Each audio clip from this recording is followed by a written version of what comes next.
Hello. Welcome to the live stream. Sorry we're like a minute late. I had some errors going on.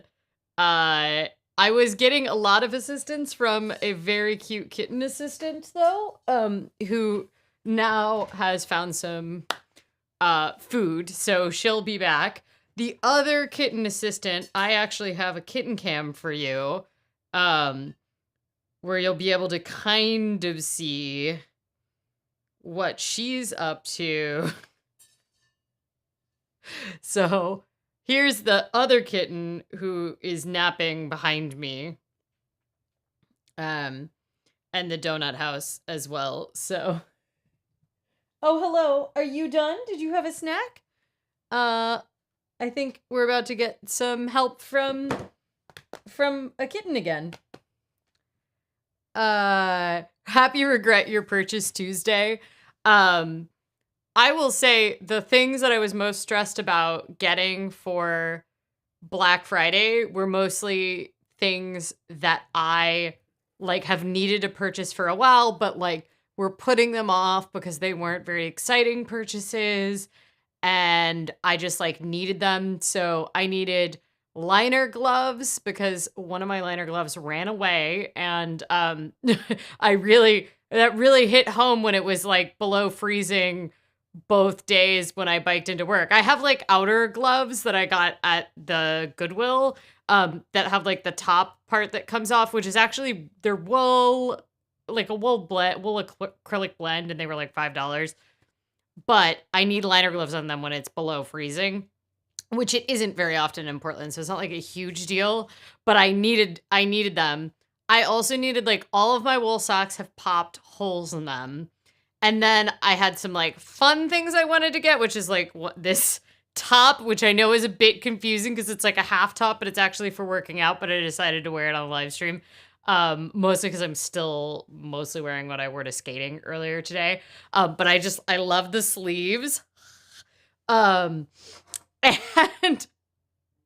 all I'm gonna say, I was like like a helmet, all sorts of like very not that interesting purchases, but that like cost money and you know you're gonna get a better deal on them if you can like wait till the sales.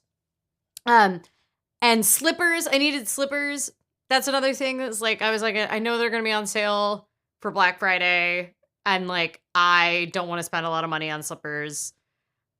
All of this to say, I have not regretted any of my purchases yet. I did get one hoodie that I'm going to have to return, which I don't so much regret. It just turns out it was the wrong size. I'm kind of bummed. It was a extra small, and then a small medium. And because it was a like sweatshirt, I sized up, especially because I was getting it for skating at the cold rinks. And hello, here's my kitten assistant. This is Machka. Both kittens are shoulder kittens. But Machka is the tiniest and most shouldery. Oh my god. Okay. Where are we going? You okay? She almost fell off my arm and I kind of like... there we go.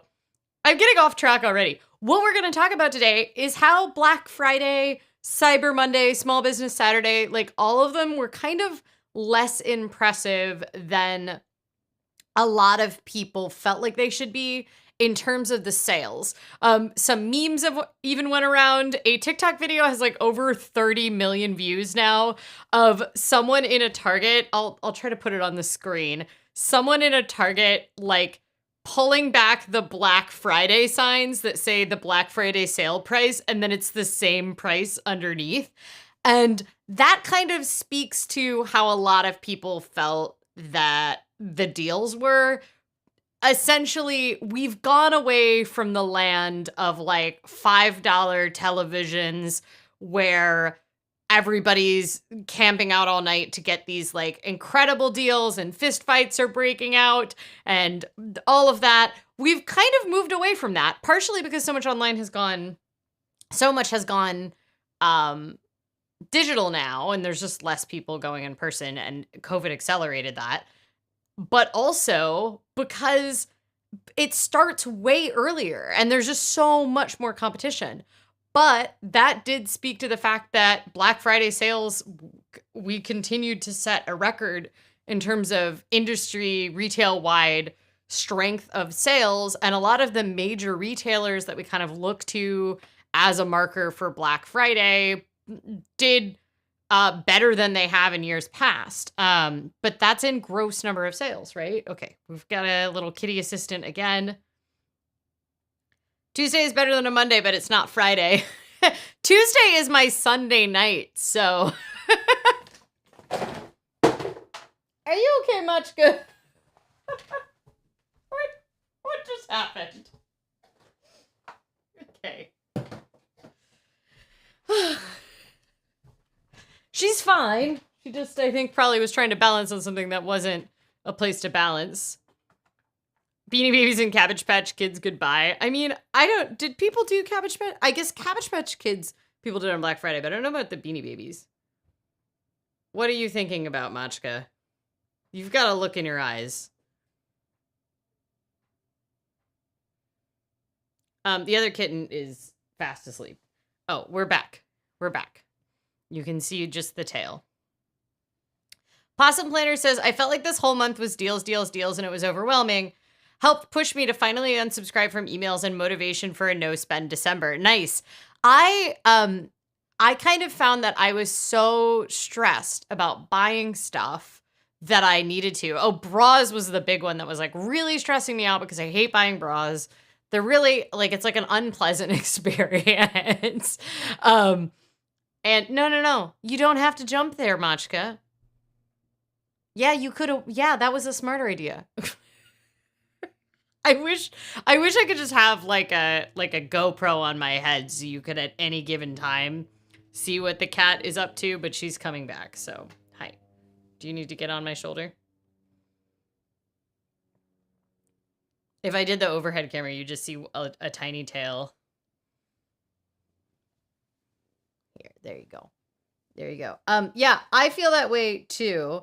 And I'm doing a no spend in Are you stepping on my earring? I'm doing a no spend for 6 months for stationery and clothing in 2024. And I kind of found myself being like, it's going to be really nice to just unsubscribe from like and stop following on Instagram all of the brands that do these sales. Because for me, it doesn't tend to be the like mass market retailers that I get stressed about. It's like the indie brands where they do it. Oh my God.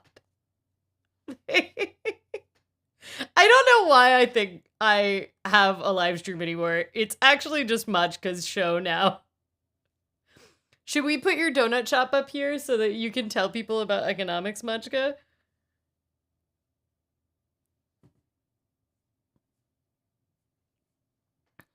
Where are you going? What's your plan? I will now switch to the Apple TVs. You can see what the other cat is doing, which is just continuing to nap. She's so tired.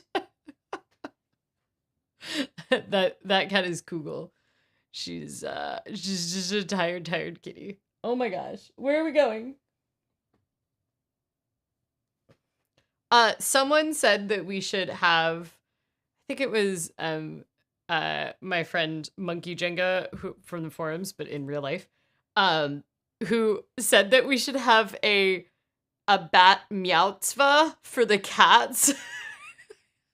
Where we like, and we started thinking about it. We're like, okay, what is 13 years old for cats? And we Googled it, and in cat years, after 1 year of human years, they're 15 in cat years. So we kind of figured out, like, in June, they would be the right age for a bat meowtzva. And then we also found tiny Taurus scrolls online that are, like, cat-sized. And so now I maybe, and, like, little cat yarmulkes. And now I maybe am a little obsessed with this. I've known a lot of people that have had bark mitzvahs for their dog. Not a lot. I've known at least two people who have had bark mitzvahs for their dogs. Um yeah. And it is okay. I'm sorry, you all. I've had a fair amount of caffeine today because I didn't have coffee in the house for the past couple days. So I've been drinking tea, and I mentally need more tea to equal caffeine. And then I did my grocery shop, so now I have coffee again, and I made an espresso right before this live stream. And this is what you get. I do have structure, I swear. I normally am good at this. Good-ish. Okay, good is an exaggeration. I can do structure when I want to. But also, I will say the constant interruptions from this tiny kitten. Okay. K-Watt Company says, I did a no spend on clothing for 1 year from the time I closed on my house. After picking a ridiculous amount of clothes, I'm not buying anything till end of April 2024. Yeah, so I've done 2 1 year no clothing no spends. And they both were very productive for me because the last one that I did was in 2017. And that was a year when I actually also was working out every single day in 2017. And I only had one pair of workout leggings. And I still, maybe it was 2016. But I only had 1 pair of workout leggings, and I still was making it work, even though I was working out every day. And, but I found it very productive. And then during the course of that year, I quit my job, started a business, quit drinking alcohol. And I made moved apartments, and I made all these pretty big changes in how I was doing things, got a radio show, and I ended up replacing my wardrobe pretty much top to bottom the next year, but that essentially 1 year of not buying any clothing. And prior to that, I hadn't really been someone who spent a ton of money on clothing, but I was really struggling with I would get clothing that I didn't really love for cheap or free, and then I kind of wasn't feeling satisfied with my wardrobe. So I kind of took a step back and really thought about what I wanted. And then that's when I made the big clothing database that I have, where I have a database for all of my clothing. So I know how much I have and the marginal cost per wear. And before that was when I had started tracking what I wear every day. But that really gave me a lot of perspective. And it's also one of the things that has driven me to now have a wardrobe that is full of a lot of these more expensive indie brand pieces, a lot of vintage reproduction, a lot of Gothic Lolita brands. And the reason I do that is because I now know that for me, it's better for me to spend, now the kitten is there to annoy the other kitten. I now know that it's better for me to spend a little bit more money and be more intentional than it is for me to just wear something because I got it for free, unless it's something that I'm not wearing out. I have a pajama shirt I wear almost every night that I got from a clothing swap that I never would have bought from a store. And things like working in the yard clothes and stuff like that. I have such a hard time resisting all my favorite small shops, especially when they talk about upcoming vet bills or difficulty staying business. Yeah, I find that is one of the things that's really challenging about being in the planner community is the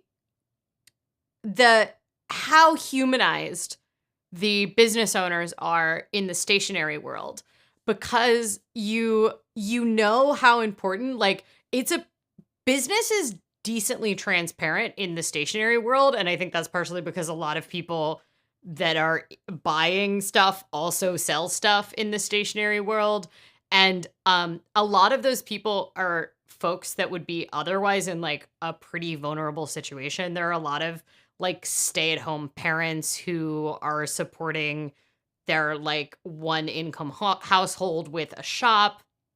There's a lot of people that like couldn't work outside of the home for like disability reasons, and you end up in this situation where you feel like it's like really important to support these businesses because you relate to them so much, and that there's like a relative amount of transparency because I mean like a lot of them literally share their journals on the internet.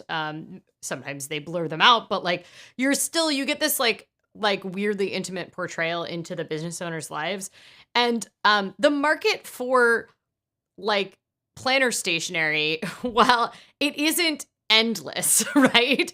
Like the niches of the planner community, there's only so big of a market of people that are going to go out and buy cutesy stamps to decorate their planners from a bazillion different shops, right? And I do think that that is a factor in I do think that's a factor in why we tend to feel guilty, or we tend to want to like put more money aside for Small Business Saturday, Black Friday sales in the stationery community.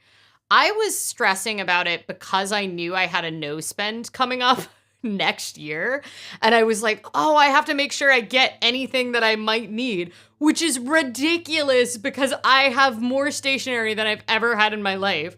And I've like managed to use my planner with what I have up until this point. By the way, I'm really competing against the cat TV. So this is what you're gonna get. Oh, now it's empty. They've moved their fight to the floor, so we'll see when they come back. I have a feeling it's gonna move to my table soon. It is impressive. Oh, Minnie says they found Aretha Franklin's will in the couch and they can settle the estate now. Hasn't that been going on for quite a while? The emotional labor of the bigger cat putting up with the shenanigans of the smaller manic cat always get them in pairs.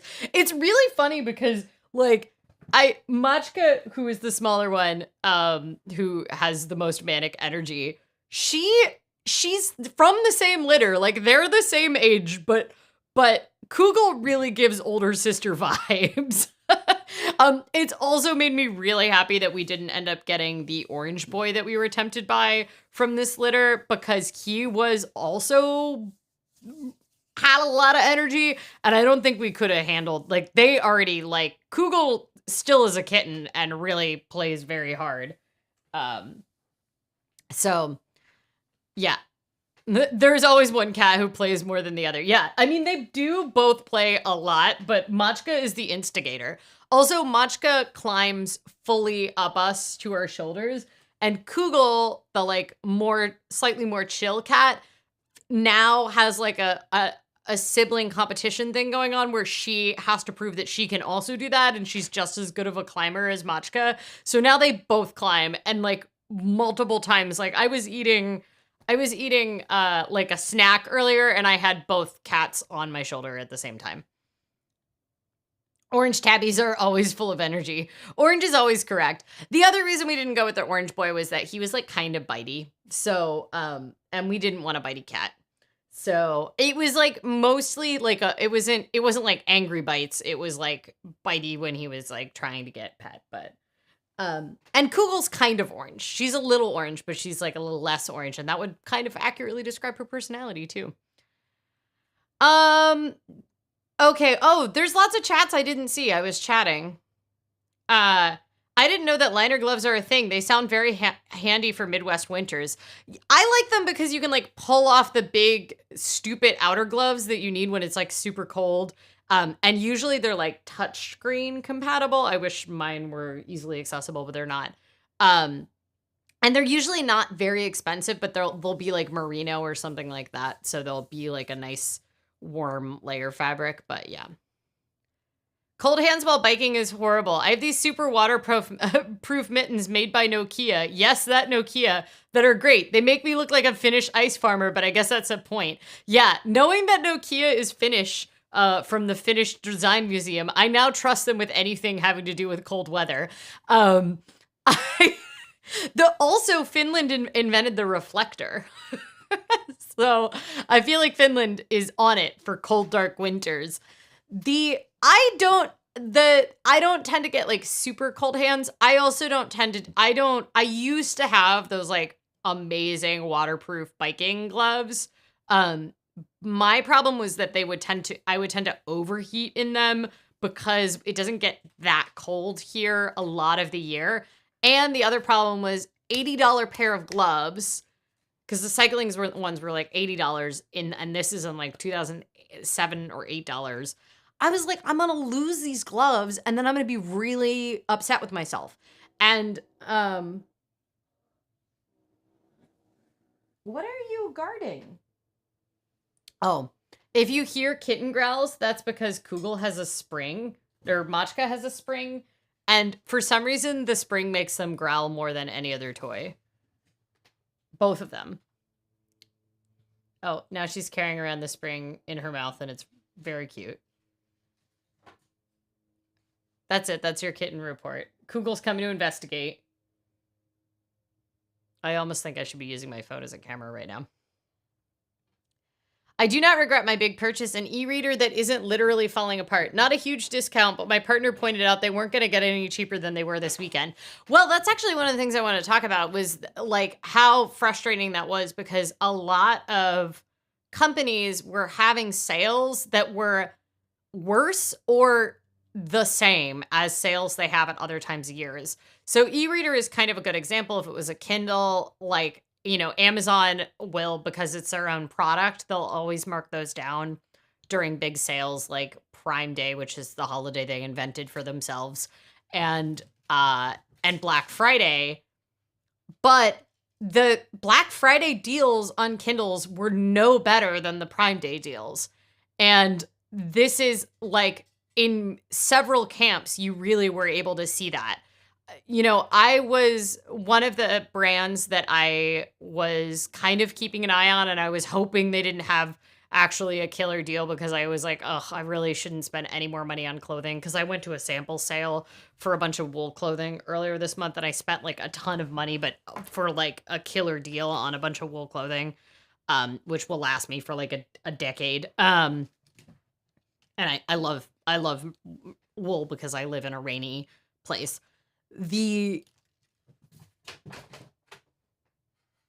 Anything you hear is just the kittens going wild. So it's just a spring.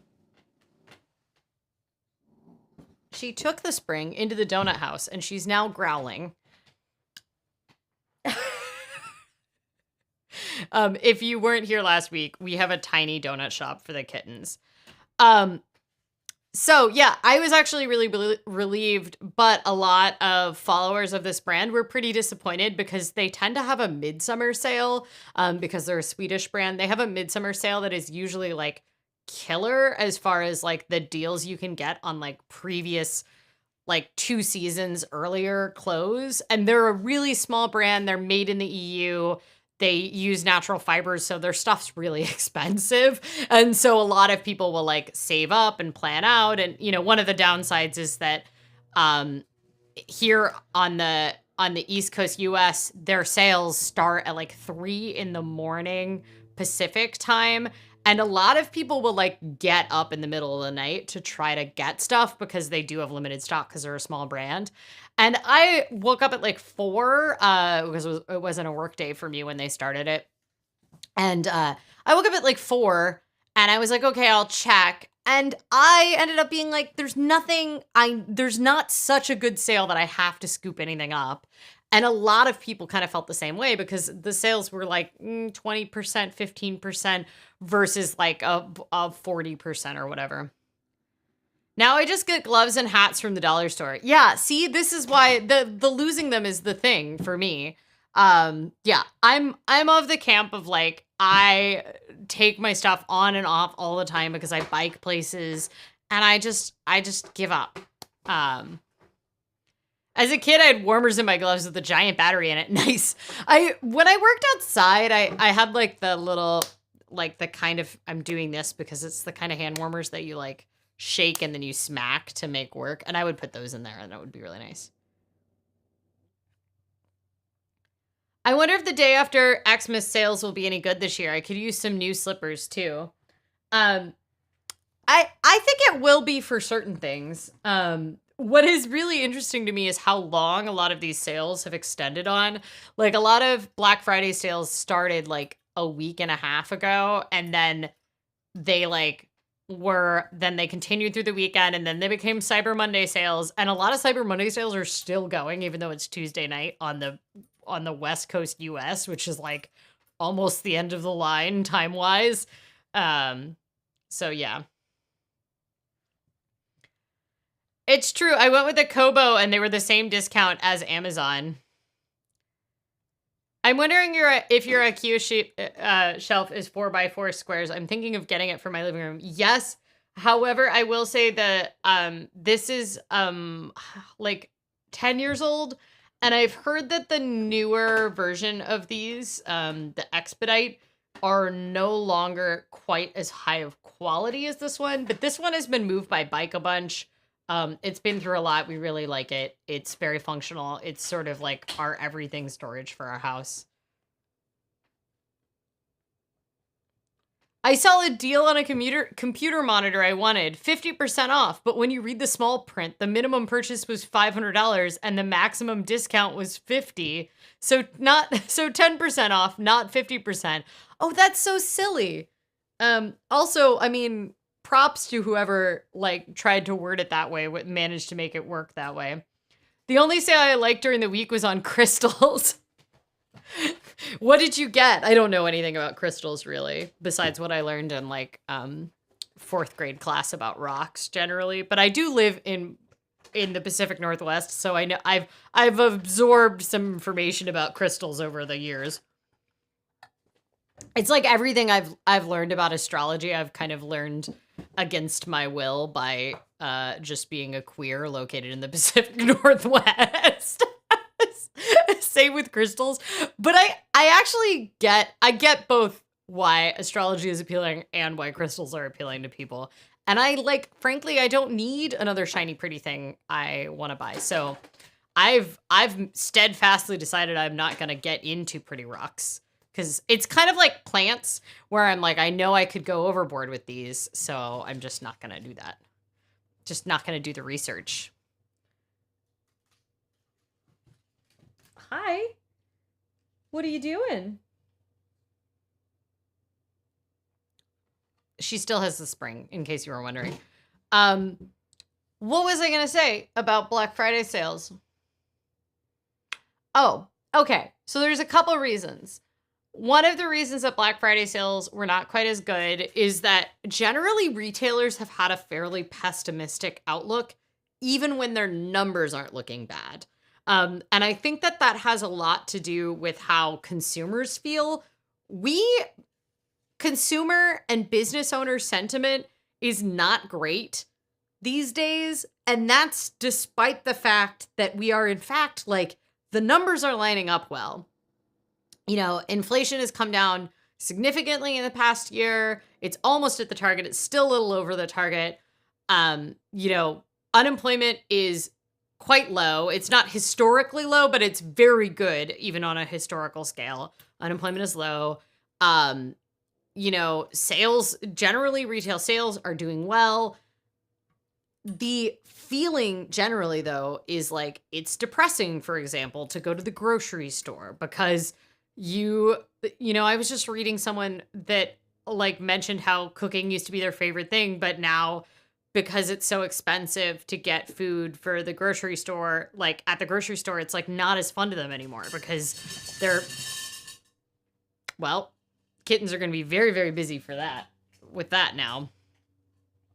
See if I can put the food cam on for you guys.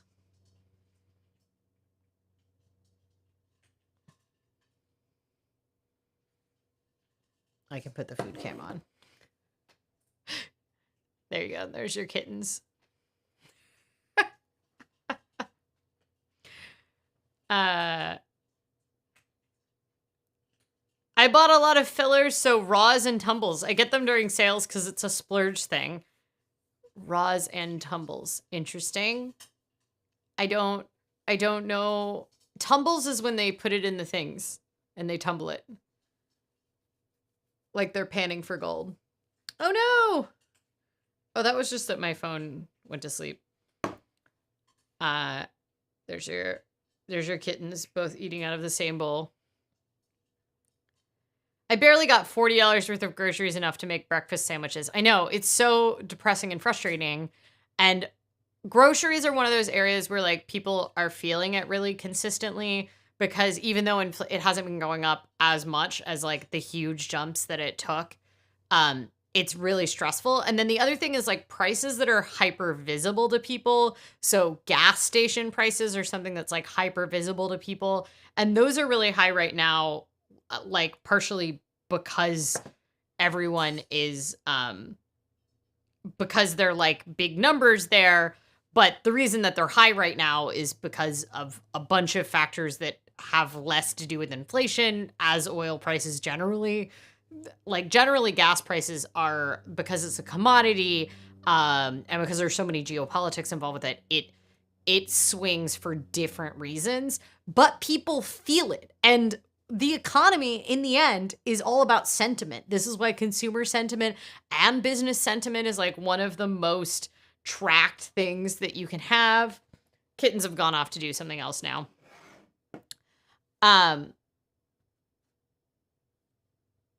So this is one of the areas where I think that is one of the reasons that Black Friday didn't feel as good, is because retailers are kind of doing more sales more often in order to kind of get over this like consumer sentiment where people only want to buy things on sale. They only want to buy things when they're on sale, when they're feeling stressed about money and they're feeling like money isn't going far enough. And then because of that, they're not doing these huge bottom of the barrel discounts. There was a gas sale. That's really interesting. Like a Black Friday one. $1.99 a gallon for 88 grade unleaded. I mean, that seems good. I am indeed sad about spending money. A lot of things don't feel worth it. You actually nailed that. Like the sentiment for me that makes it really hard for me to spend money on things I don't get very much joy from, but I need to buy anyway. Like groceries are okay because I understand food is fuel and I am happy to have food. And I also know like when I buy groceries and I make food for myself, I eat both healthier and spend less money than if I was like to go to the vending machine at work or whatever, or at the like crazy expensive grocery store across the street from my work. But I have really struggled with the like things that you need, but you don't want to spend money on, and then you have to spend money on them, and it's like a big chunk of change. So like if you're a homeowner, it'll be things like appliances or gutter cleanings or something like that, where you're like, ugh, I have to spend money on this thing. Or like you need like a drill bit for some random job. For me, the things that were frustrating to me were like, I needed new wool socks, and I just kept being like, can't I just darn these again? But they were so darn that they were starting to like become uncomfortable in the like toe region in my boots.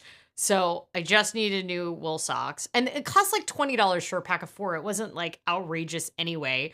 It just like didn't bring me joy. But now that my feet are like nice and dry and comfortable in the new wool socks, I'm like, man, I should have probably done this a couple months ago. Like a helmet is a great example of like, yes, I knew I was going to get a lot of utility out of it, but it's not like a particularly beautiful purchase. It's not particularly fun. And so you're just like, ugh, I have to spend like $100 on this thing. And I did get a deal on that one, so I only spent $60 on it because I got a Black Friday deal. And so it gave me at least a little bit of satisfaction to be able to buy something that I needed for a discount. Okay, we're getting our crystal information here. Raw equals unpolished, tumbles equals shinies, but smaller stones. They can fill bowls prettily. Oh, yeah. Those like ones that are really satisfying to put that. A don't buy for pretty rocks. Yeah, exactly. I can do a don't buy for pretty rocks right now, but I worry that I would get into it. I just collect amethyst. It's my birthstone. That sounds expensive. Isn't amethyst a precious stone too? Am I wrong? I feel that way with bras. Same with bras. Okay, y'all, that's the bras were causing me a meltdown.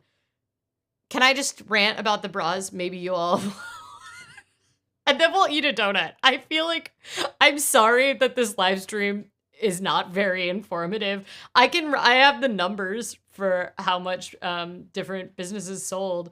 Sales are up across the board. Small businesses, large businesses. Black Friday this year was like the best year ever, but consumers didn't feel that way. That's your headline. 9.8 billion or something crazy. Here, let me pull up the actual numbers so I don't. 9.8 billion. It's up 7.5% from the year earlier, which is pretty nuts. And bigger than the year-on-year inflation, so it's not just inflation in there. Okay, here's my bra rant.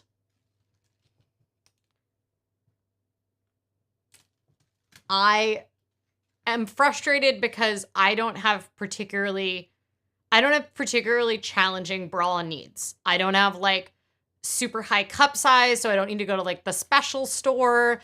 I mostly do exercise that like I don't do a ton of running anymore, so I mostly don't do like super high impact. So I don't even need like when I get sports bras, I don't need to get like the kind that you're like strapping them in.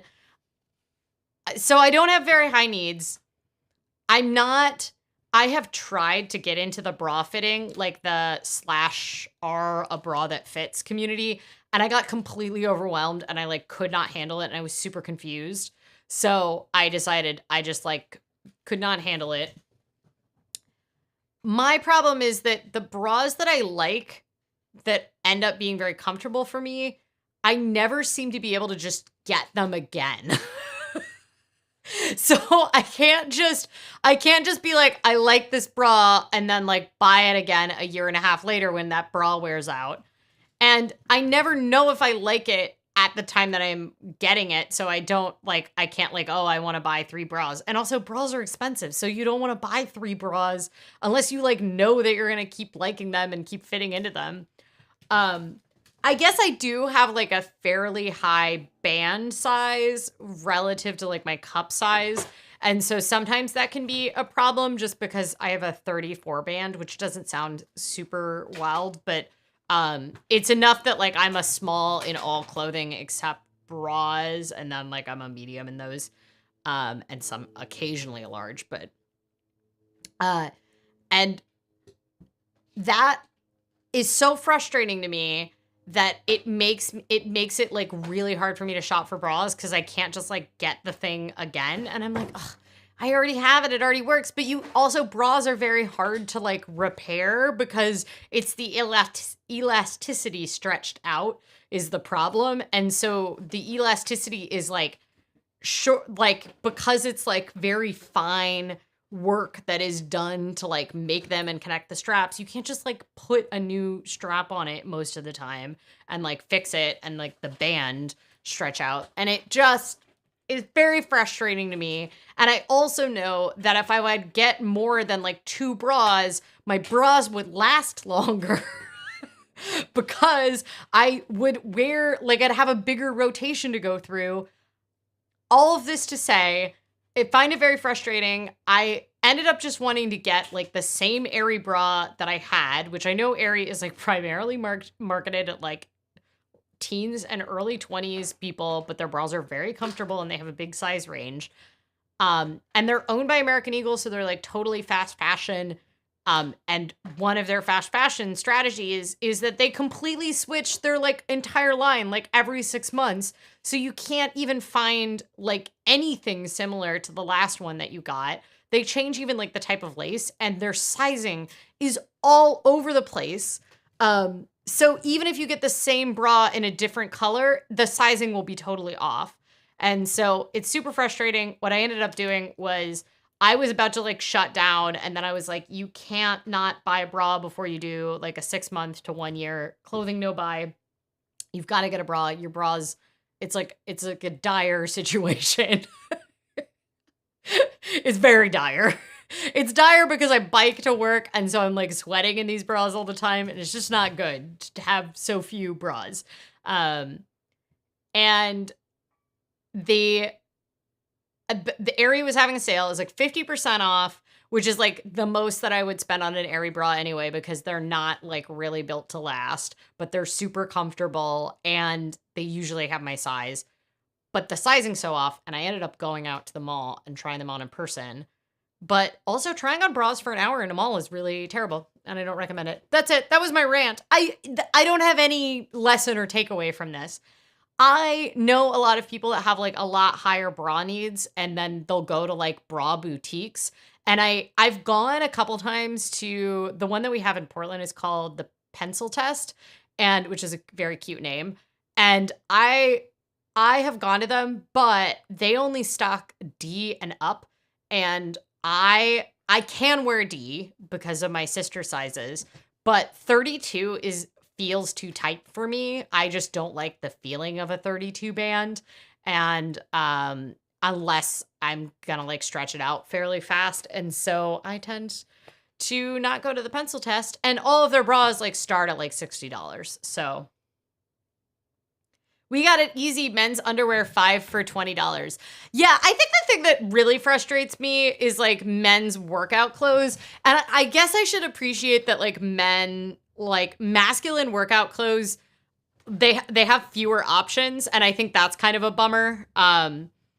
But like it is very frustrating to me that I need this like so many different layers where I need to like I need to be like cool and supported, like cool, like physically cool and supported, but then also like kind of want to look like I also need to like not be too overexposed. I don't know. It's just very frustrating. Yes, the pencil test. These girls will never drop a pencil. Yeah, I mean, I also passed the pencil test now, but if I go beyond the 34E, I'm in specialty stores with the French lady measuring you. Oh yeah, I'm sure it's a French lady up in Canada. Up here, it's usually some Russian lady. In Portland, it's usually some Russian lady, and like you go into like the back room of like some building, and then you just sort of get groped by some Russian or Ukrainian lady, and then she like brings you out the boulder holder. Yeah, that's the thing that's frustrating. It's like hard to stock up well on bras because they're expensive. So I mostly got these like cheap bras from Aerie, but I did get one sports bra because it was like $12, and I tried it on, and it seemed cute and soft and like it was going to work. And then when I wore it to yoga the next day, I realized that like the finishing on the straps is like digging into my back. Not because it's too tight, but because it's like not finished correctly on the inside. And I was like, this is why you shouldn't wear cheap fast fashion brands. Do it as a bra channel now. I feel bad for anybody that doesn't have boobs that's stuck on this discussion. I literally have to have surgery to make them fit in an affordable size. I know I had one friend who's had top surgery who said, hey, it cost $5,000, but I have a solution for you that means you'll never have to buy a bra again. Gas is not a sexy purchase, but paying $191 gas is a sexy purchase. Look at that. I lost over 100 pounds and had to get a bra fitting, but since I found 50 of those pounds back, I'm in need of a new fitting, but no new clothes until April 2024. How are you gonna, how are you going to like support your boobs until then? I have questions. This does seem like a long time to go without a bra that fits, but I guess people go lifetimes without bras that properly fit, according to the, a bra that fits subreddit, so. My weight also yo-yos a lot, so fitting in bras consistently is so difficult. I hadn't really thought about that. This is like the privilege of like my weight and my measurements stay really consistent, which is really, that's part of the reason I have such a large wardrobe too, because I still fit into like all the stuff I have from 15 years ago. So yeah, that was like part of my privilege. I didn't even think about that, like the going up and down and how that would affect. But that seems frustrating because then do you have to have like a bra for like the higher sizes and stuff like that? But yeah, I'm sorry. It's very frustrating. Not having a properly fitted bra causes back problems. Yeah, so in the midst of me having this freak out about bras, I started getting nonstop Instagram ads for different bra companies that all claimed they had one. But one was called the Posture Bra. And I was thinking about the fact that, like, aren't all bras, if they're properly fitted, a posture bra? But I was a little tempted by that because I could use something for a posture bra. Some stores do take back old bras for donation. La Vie and Rose is one of them. Yeah, on the like more mainstream side, I believe Victoria's Secret will give you like, I think $5 off your purchase. And I know that Aerie will give you $5 off your purchase for old bras. And then they'll also make a donation on behalf to like Aerie. It's like a human trafficking organization. So that's a good way to do it. Generally, unless your bras are like super lightly used, you don't want to donate them on to shelters and stuff like that. I used to buy like the Aerie bras used on Poshmark all the time because people would like miss their return window and then I would get stuff, and that was how I was like dealing with the fact that Aerie, I would want something that I bought like 2 years ago. It's like needing holiday pants where they have to be a size bigger. That's pretty great. I switched to men's running shorts last year. What a game changer. I love having pockets of my thighs covered, lol. I actually have been curious about the trend of the like tight pants underneath and the loose pants over top, which seems to be a thing in women's running gear now. I have to have, my big problem is that I need a pocket that can fit my phone when dealing with a lot of centrifugal force for skating. And in that case, I find that men's pockets for workout stuff tends to be terrible.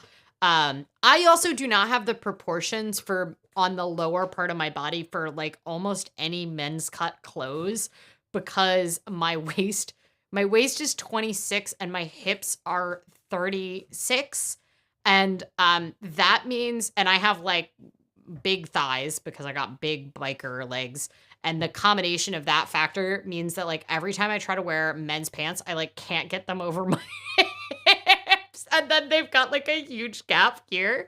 So I can pretty much only wear stuff that is like meant for feminine bodies while styled to look like men's stuff. But that was my big splurge. We're getting off track, but that was my big splurge, was all this activewear that I got at the Black Friday sale for PopFlex. And thus far, I'm loving all of it.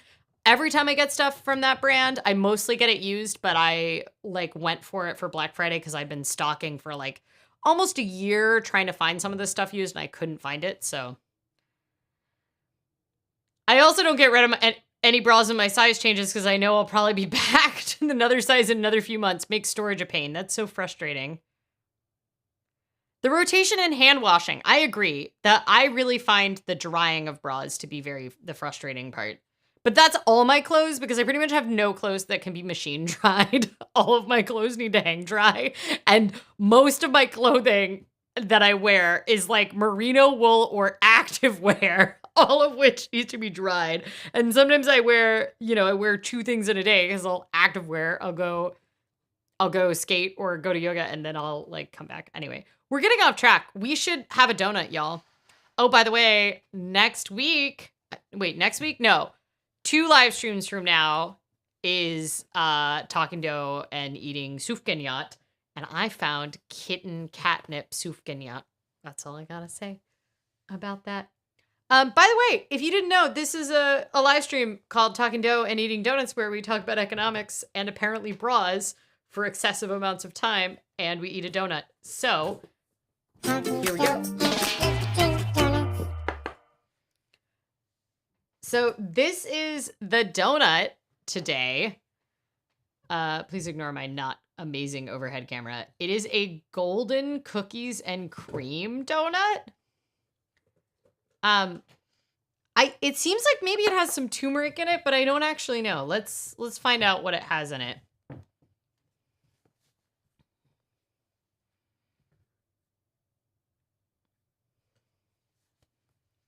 It has a golden milk glaze and crushed vanilla cream cookies.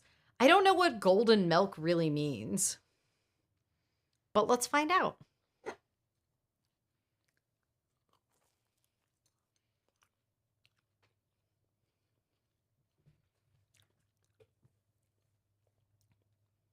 Oh my gosh. Okay. I'm going to say it's just like a regular raised donut on the inside.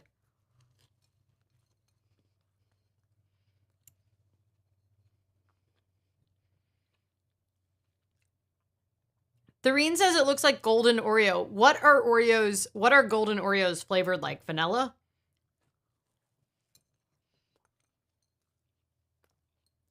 Golden milk is turmeric milk, right? Okay, well that would make sense because it looks like it has turmeric on it.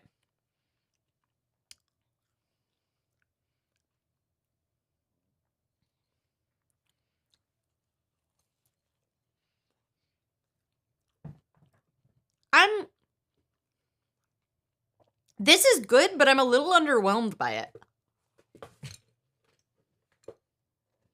There's a kitten fight going on.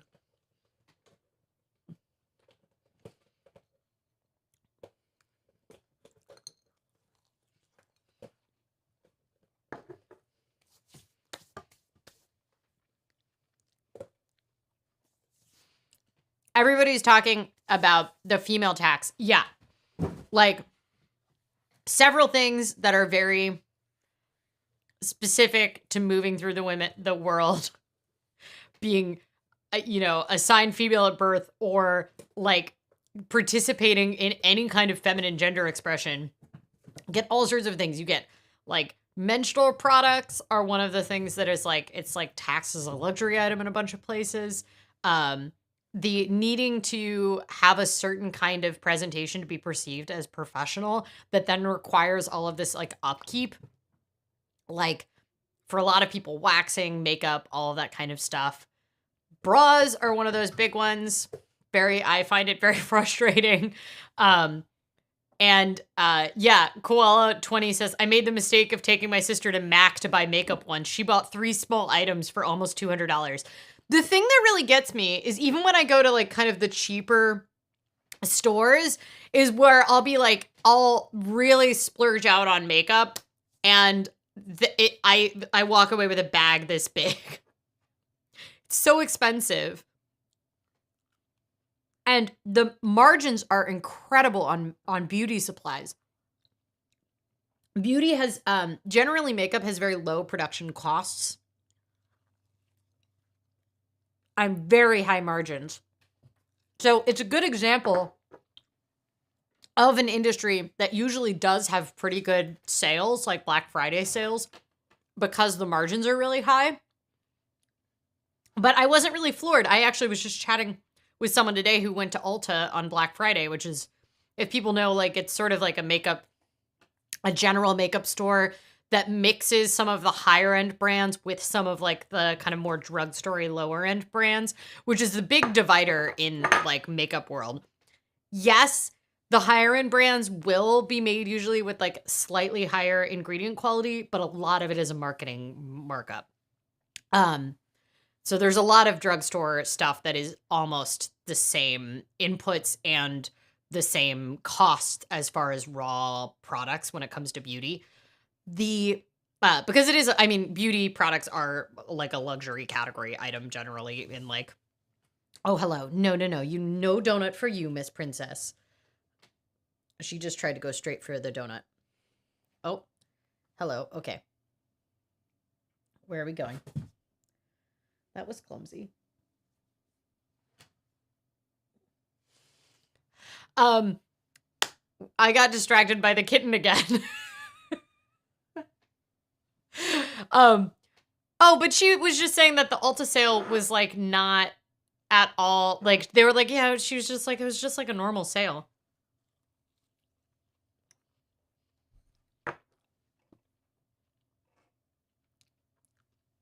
Minnie says, I don't make money with my natural black hair. It's a wig that's Brazilian virgin human hair that I now just get ads for lace front wigs all the time. Lace front wigs are expensive. Yeah, and if you want to talk about the female tax,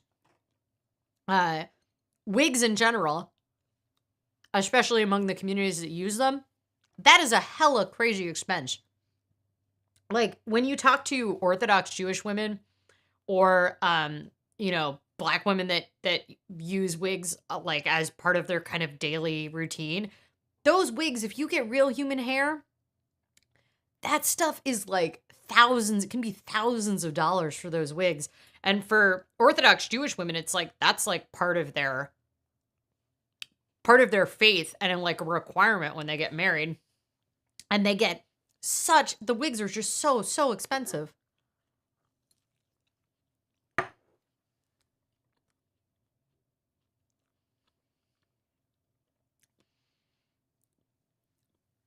Okay, I hate the girl math term. If people don't know, girl math is essentially like the creative accounting TikTok trend where it'll be like, oh, I should get these $500 Taylor Swift tickets because I could watch the video from it on my phone like 100 times. So then it's $5 a show, which is practically free. And it's like, that's what the trend behind girl mathing is. It's like finding creative accounting to justify expenses that you want to spend money on. And I hate the term girl math. I think we should call it creative accounting because I don't like genderizing it. But I do feel like girl math right here is what Minnie is saying. Now I'm wondering if I do the surgery to get back to the 34C size, it would be more affordable for bras, even though surgery is $20,000. I think that you would, I'm not saying don't get the surgery, but I just don't think saving money on bras is going to math out unless you buy a ton of bras. I don't get girl math. I get stationary math, though. I do like the stationary math one. I've been seeing a lot of cat math, which is like how your bowl has only been filled 3 times today, so you must be getting starved by your humans or whatever. Okay. I'm finishing this donut, but I would say it's just like fine. So I'm giving it a 3 out of 5. It's fine. I'd eat it again. I finished it. I love how Kitten just keeps appearing and then disappearing again.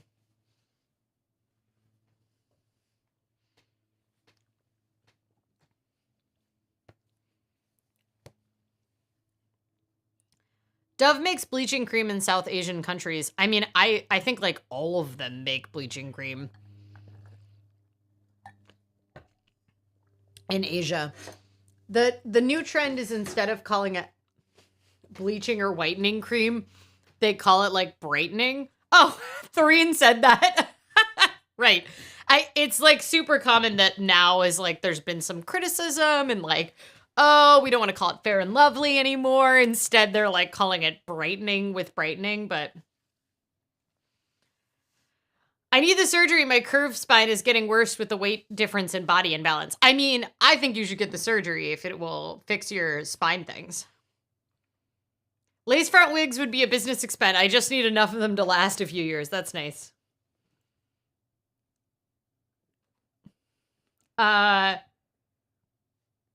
Okay. I'm trying to catch up on the chat. Sorry, but there's a lot happening here. Oh my god. What are you doing? What are you doing, Machka?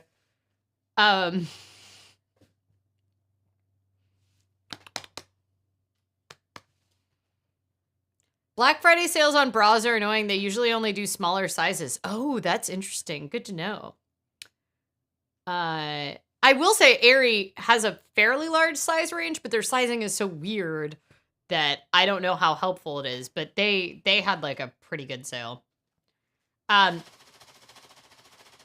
my gosh, is it already 5 or 6? Okay. Tugboat asked we're getting away from the bra talk since we really went off on the rails. I'm sorry. I didn't really think this was going to be a structured live show, and it is correctly not a structured live show. Lace front, no, what is it? Do the kittens' names mean anything in Croatian? Tugboat asked. So kugel is a food. So if you don't know what kugel is, it's like kind of like a sweet lasagna, I guess is what I would describe it as. and it's an Ashkenazi Jewish food. So let me show you a picture of Kugel's fur side by side with the Kugel, and then I feel like you'll understand why she's called Kugel. And then Mačka just means cat in Croatian. My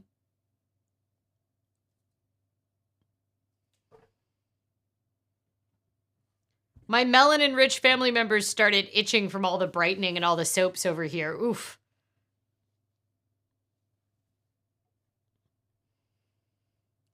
I know their bar soap has lightened my skin, Thureen.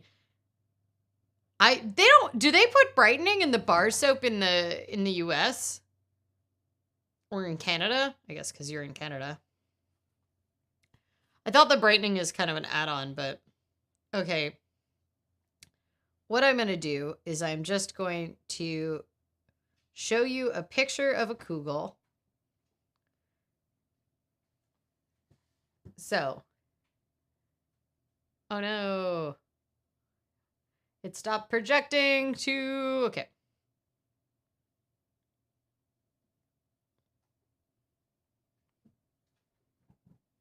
Okay, so this is what a Kugel looks like.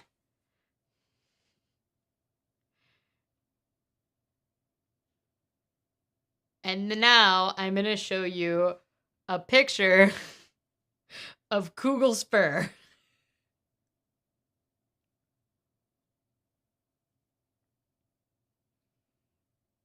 I'm trying to find one of her from the top.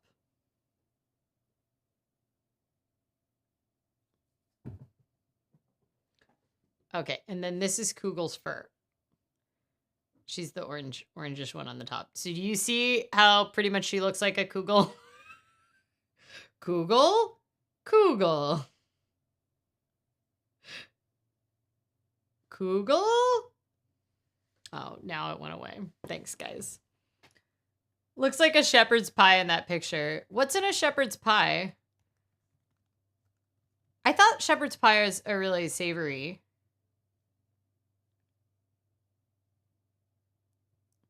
Minced meat with mashed potato and baked. No, yeah, it's very different. A Kugel has like wavy noodles, and then it has like every kind of dairy, like cottage cheese, butter, sour cream. And it does have potatoes in it as well.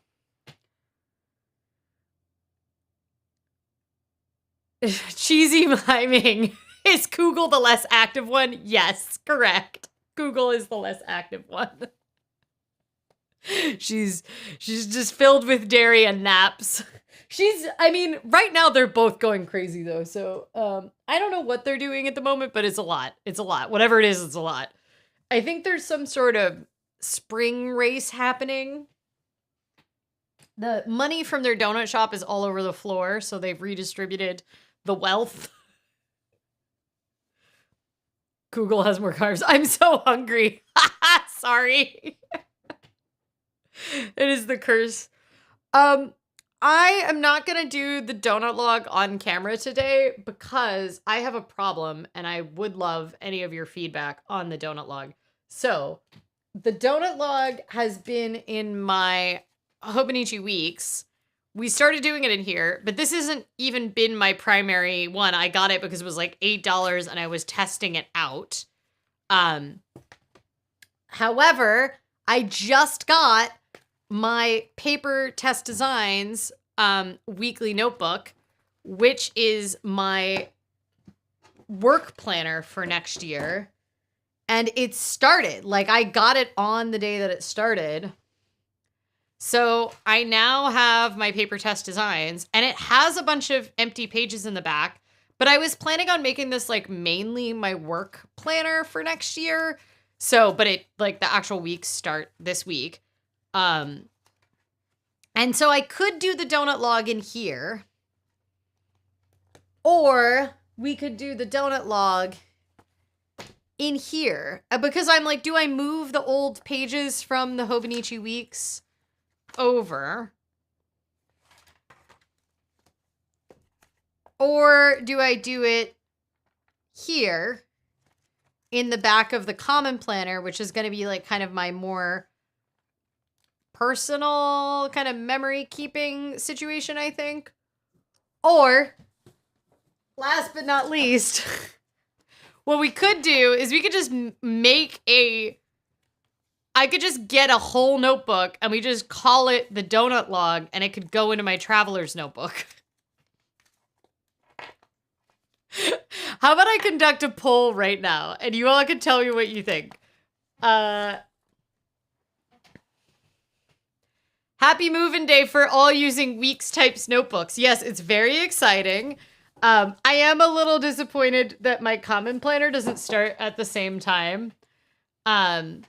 So I did think that like doing the donut log in here would be kind of cute because it's like a tiny cute notebook, but I am planning on making this mainly like just like a productive to-do list planner. And then I was going to do all my kind of, to use the term that bullet journal people like, my collections and my trackers and everything in here. But I do kind of like the idea of maybe not having the donut log be like, maybe it could be in something else. Okay, I'm starting a poll. Which notebook for... This is the really important questions.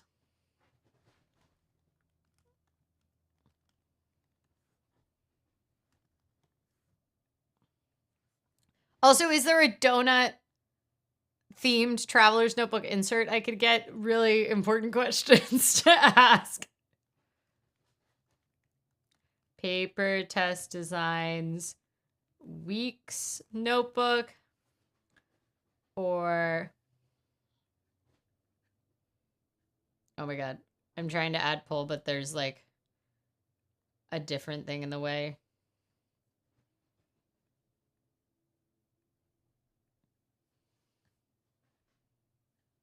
Oh my god. I can't add to the poll because it's blocked by a different... Okay, we're going to do it as a... So we're doing two options in the beginning because I'm having lots of issues.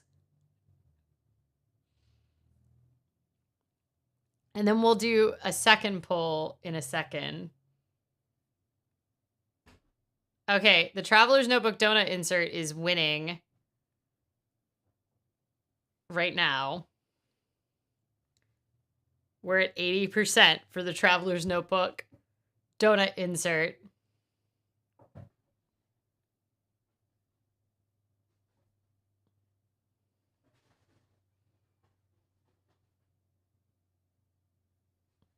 Minis wants me to use one I already have. You say that, but, well, so I don't actually have any more. I am almost out of pages in my Traveler's Notebook. So this is one of the other problems. I need to buy new inserts for this, for like travel journaling. And they're like $7, so it's not like outrageous, but I need to buy them before next year because I'm doing the stationery no spend. But this is how many pages do I have left? I have the back page of this, which is like already has something clipped to it. So that's all I've got. And then I have like this weekly log, which isn't entirely done because it will go through the end of the year. So I need to get a new one. I'm actually going on a trip to Hawaii for a memorial in like 2 weeks. And so I'm at least going to get a very simpler Traveler's Notebook insert for that.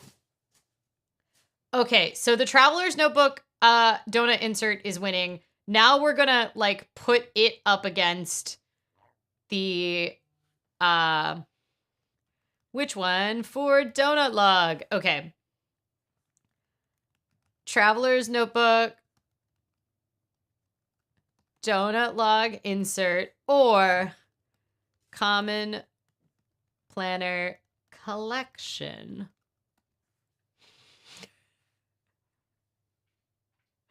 Oh, this is very fun for me. Time to archive the inserts. Yeah, I just was watching Job's journal. Like his whole thing this week was his whole video this week was about like how to archive your old inserts, and I still have like old inserts from like trips abroad and stuff like that. This is the one from Japan, and I like need to do something with these besides just be like, oh, that's the Japan traveler's notebook, which isn't very helpful. And then I also have like a couple pages left at the end of this, and I just like don't have really too much more to add to it. But it feels silly to waste those pages, but I kind of want to keep this all just one trip to Japan. So I don't really know what to do with that. I thought the light purple one has pages. The light purple one is a 2023 Hobonichi Weeks. So it's a planner and it's not a traveler's notebook insert. And I see your point. However, you are underestimating how pedantic us planner people are.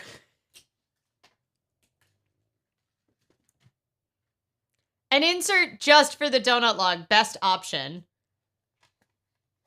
Okay, see, I do think that maybe one of the advantages of doing an insert that I could maybe do one that's sized. I could like maybe just make one myself out of my own paper and then make one that's sized where it could fit in here if I wanted it to as like a slide in. Or it could be with the common planner or something. It doesn't have to always be in the traveler's notebook. Insert also allows for better pasting of the existing donuts. See, I was thinking about that because I need to like cut up that week's journal and like take those donut pages out because otherwise they're going to be kind of lost because it hasn't been my primary planner. Okay, the traveler's notebook donut log insert is winning, but only by a little bit. It's only winning 57 to 43. So not runaway.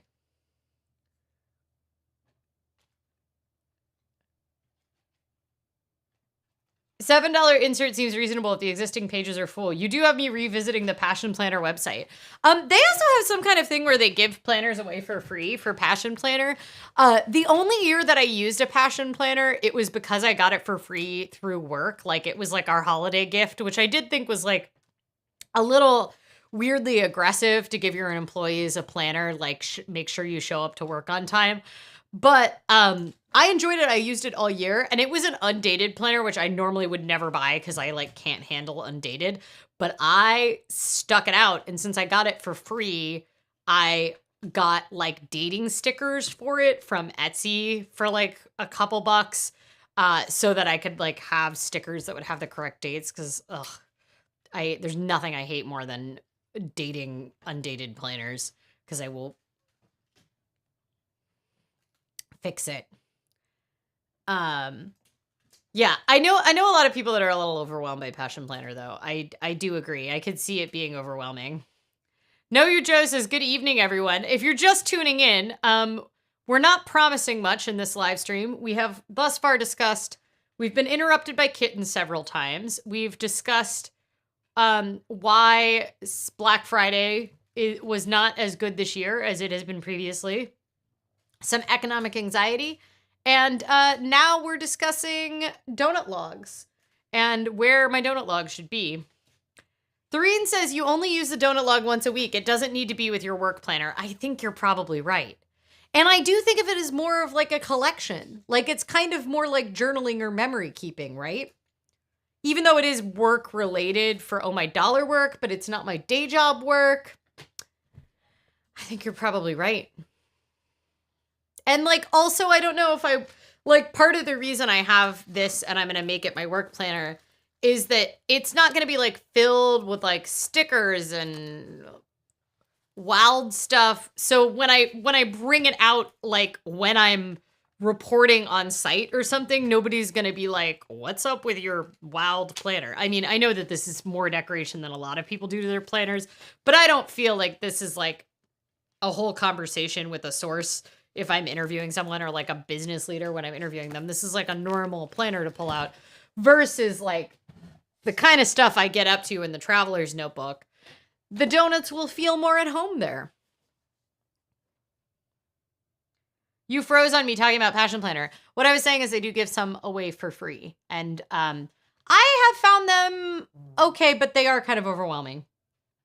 I missed the economy conversation. Dang, that's what I get for being late to the party. You also missed a lot of very cute kitten involvement. She currently has a tiny spring and is running around in the background. And then the other cat is watching her. So, by the way, for people that have been keeping up with the cats, Kugel, the bigger and more low-key one, is the one that has the spring right now, and she is going wild. And then Machka is just watching her. I wish I had an easier way to show you, but none of the cameras really show that angle of where they're playing right now, so. Traveler's Notebook Inserts is great for compartmentalizing collections, and it's super modular, especially if you're going on a trip plus logging donuts. See, that is a good point, because that's actually one of the areas where I often, when I go on a trip, I will get a donut because I'll live stream when I'm there, but I'm not gonna, like, unless it's a work trip, I'm not gonna be bringing my work planner. I think you're onto it. The only thing is, like, will I have more room to do it in the A5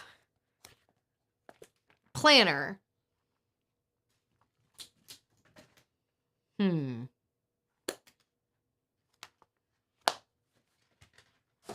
Still doing some thinky. And you missed the kittens. I know. They might come back. Koala20 says, I enjoy winging my plans. I'm usually surprised with my appointments. That seems very stressful to me. But I will say, I've had a lot of people ask, like, what, you don't just use a digital calendar? And I'm like, that's not the point of the kind of planners I'm into. It's like, yes, it is a little bit about productivity and organization, but it's a lot of bit about other things.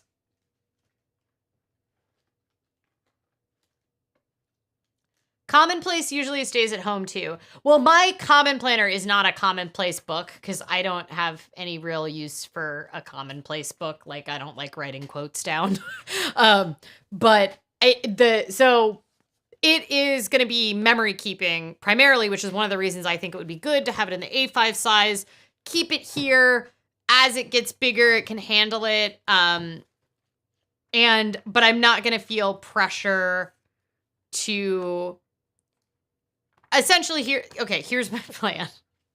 By the way, I tried to film a setup video yesterday, but I tried to do it in the evening, which is not really my prime time.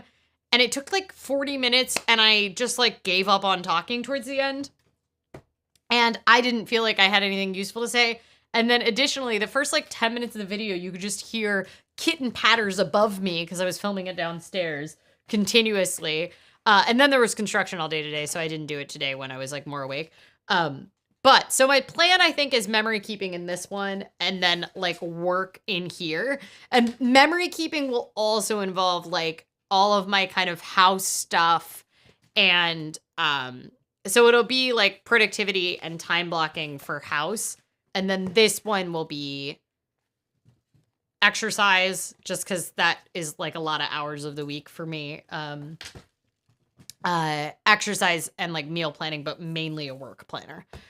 Because mostly I just need to-do lists. The Weeks has decent enough room, so Traveler's Notebook size gives a little more room. Oh, I like the way you put that. It's a mind-body connection for me. Digital doesn't do that for me. Yeah, that's how I feel about planners as well. There were a couple of reasons why I started getting into paper planners, and one of the big ones for me was that I wasn't able to write by hand for about 7 years before I got like health insurance and I got on a medication that controlled my arthritis enough that I could grip a pen. So I went all through college like not being able to do anything by hand, like even having note takers in classes and everything. So for me, being able to use a paper planner is like a great delight because I now am very excited that I can write by hand. I still can't write extensively by hand. Like my hands still can't handle like more than probably like one one or two pages at a time. No amount of occupational therapy is going to fix that because I just don't have very good grip strength. But so it's partially like I get a lot of joy from that. But the other reason I started doing paper planners is because even though I have to use digital calendars for work to like coordinate with other people, and I do like put my future appointments on the digital calendar, I found that I can't overschedule myself in a paper planner because you can't just stack to-dos and things over on top of each other.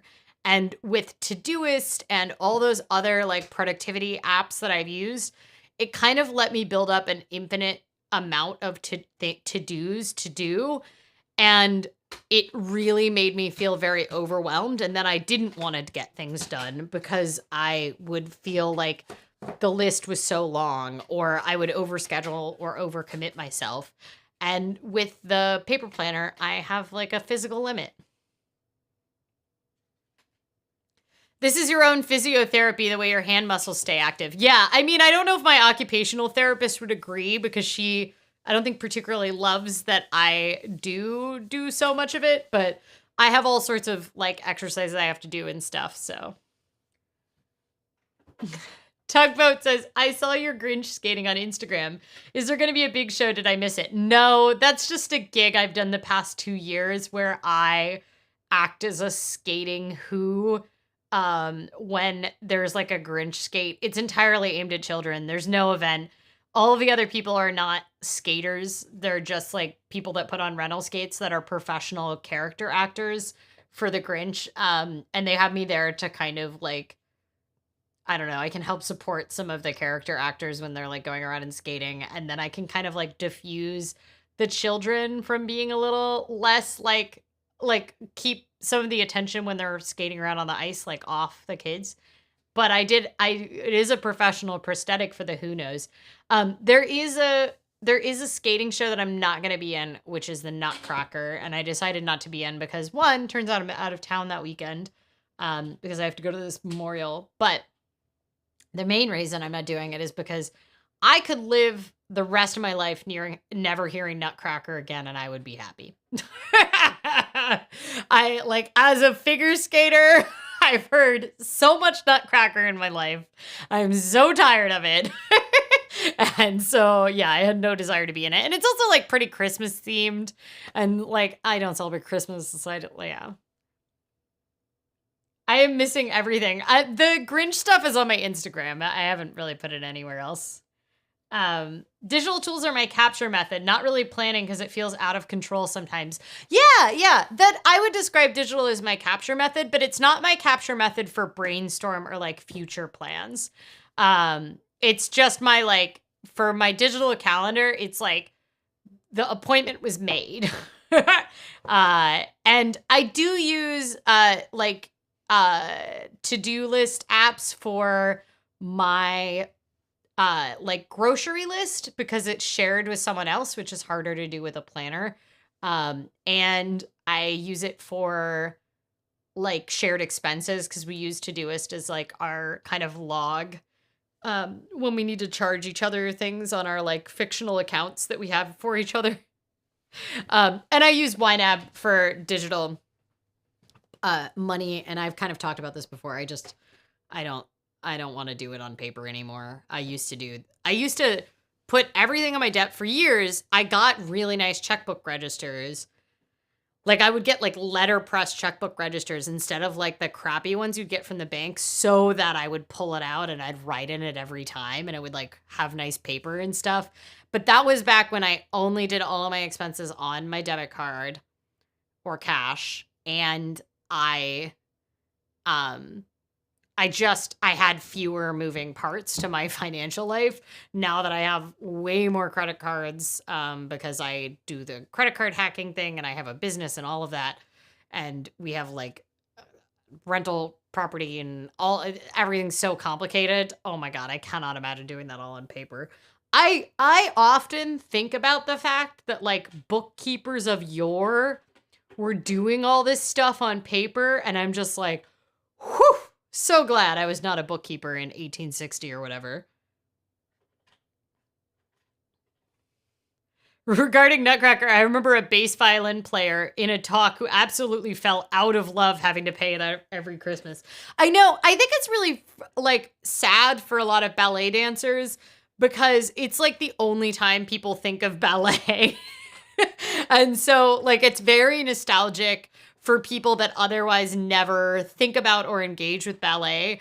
But so many people are so sick of it because especially Nutcracker has like a pretty high age range that can be in it. So a lot of ballet dancers start being in it when they're like 6 or something like that. So it's just like kind of never ends. Yeah. And I imagine it must be the same for orchestras. I don't have Instagram. The only thing I have is YouTube. Well, I don't know if I'll post it on YouTube. It's really just a short clip of me dressed as a Grinch, so you don't need to be. And more power to you. Instagram's a terrible place. It's not as bad as Twitter/X was, but yes, paper and mistakes were crossed out with a ruler. I remember my first college accounting class. I need to go back and finish it. Oh, I can't. Ugh, that sounds so hard. I cannot not imagine doing like large scale accounting, like household accounting. Like I love looking at historic household ledgers where like housewives mostly would like keep track of all of these like household ledgers. Totally understandable. I cannot wrap my head around like large scale like factory accounting being done on paper. It just seems very hard. Okay. Y'all, we've been streaming way too long. I'm sorry that this was disorganized, but it was lovely to hang out with you all. Before we leave, how about you tell me something you are looking forward to this week? Whatever is happening. And if you can, tell me if you bought anything during Black Friday / Cyber Monday / Small Business Saturday / Giving Tuesday, Buying Palooza week. And if you didn't buy anything, just put a hands up that you didn't buy anything. Congratulations in the chat. Okay, the Traveler's Notebook Donut Log. People got me convinced. Back when a spreadsheet was literally graph paper and pencil and multiple erasures. I know. Oof. This is the only stream giving me memories of my accounting degree. Do you teach any kind of like accounting or finance now? I know you're an educator, but I don't know if you like how much classroom teaching you do, but do you teach any of that now? Is it like still in there? I have a financial question. When a bar follows the tip wage rule, what is common practice for paying the employees where most of their income comes from cash and credit card tips? So it depends on the state what the law is. Most places will not do a tip pool with the back of house employees if they're doing a tipped minimum wage. If there's a tipped minimum wage rule, usually what ends up happening is that it'll be tied to whoever the server was in the POS system. And for credit card tips, a good restaurant and like a good place the POS system will now like add that on to employees' paychecks, and then the taxes will be taken out. It doesn't always end up happening. A lot of places are sketchy. Some places will like do the credit card tips at the end of the day, and then they'll give you like cash out at the end of the week in the tip pool. So it really depends on whether you do tipped or pooled. I have worked tip minimum wage jobs in states with tip minimum wage, but it's been a long time for me. So, and I have lived in a state for the past 18 years that does not have a tipped minimum wage. We're one of only like 3 or 4 states that don't have a tipped minimum wage. And because of that, my tip pools were legal, and almost every tipped place I worked at, we had tip pools. So you would get paid out according to the amount of hours that you worked, and it would and sometimes it would be tied to the shifts you worked. So like, for example, when I worked on a Christmas day at a coffee shop, which you've probably heard of before, normally at that job, I'd make $1 an hour of tips, but because I was a tip pool and I was at a different store than I normally worked at on Christmas, I made like $25 an hour of tips on that day. And I like went and picked it up and I got paid out because I had worked on that day. Yeah, let me know if you want me to dive more into tip minimum wages, because I can kind of tell you more about the different systems, but I think that's like a whole live stream topic.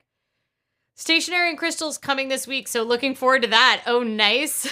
Also looking forward to human design, and it's fun. Possum Planner is looking forward to book club on Sunday. It was delayed a week, and I'm itching to talk about this book. What is the book? That's great, though. I've been heavily involved in setting up our Christmas lights. I feel like the way that you phrase that does not make me feel like you're looking forward to it.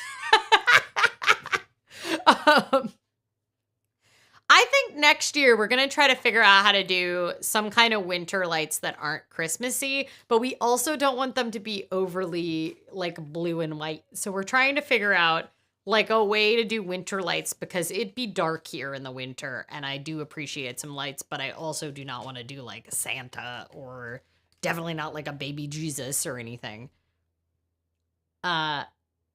Looking forward to the potato soup I made on the stream. I like that you were here being productive. I'm so glad that you were doing something useful. Figuring out my health plan open enrollment stuff this week. Yay. Okay, that does not sound like a thing to be looking forward to. I'm sorry.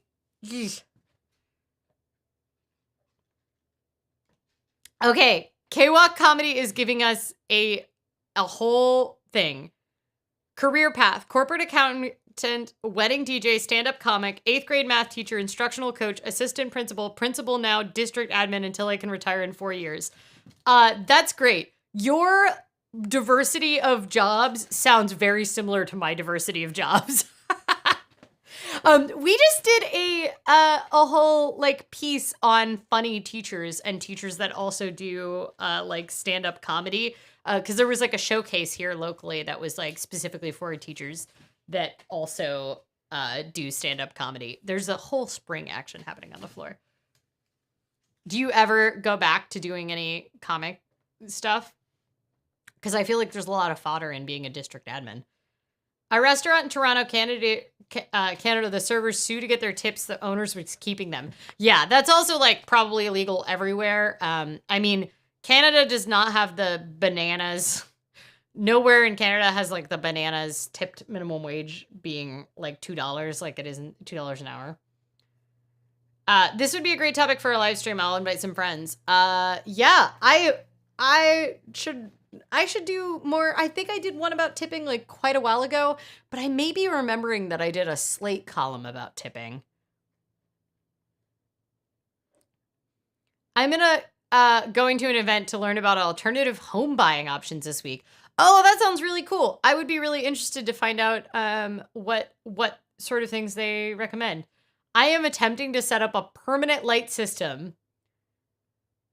We typically have a nice display for Halloween and Christmas, kind of like being that house on the street. Yeah, that's how we're trying to be. I mean, I think we went pretty all out for Halloween compared to our neighbors, and considering that we don't even have like a functional house yet. So we made it like a haunted construction site, and we had all sorts of like lights with like lightning flashing in the house, and it looked fantastic, but we did only get 4 trick-or-treaters, so.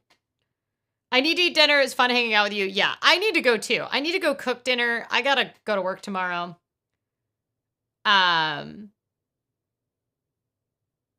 Yeah, I'm very curious what kind of things that they have set up.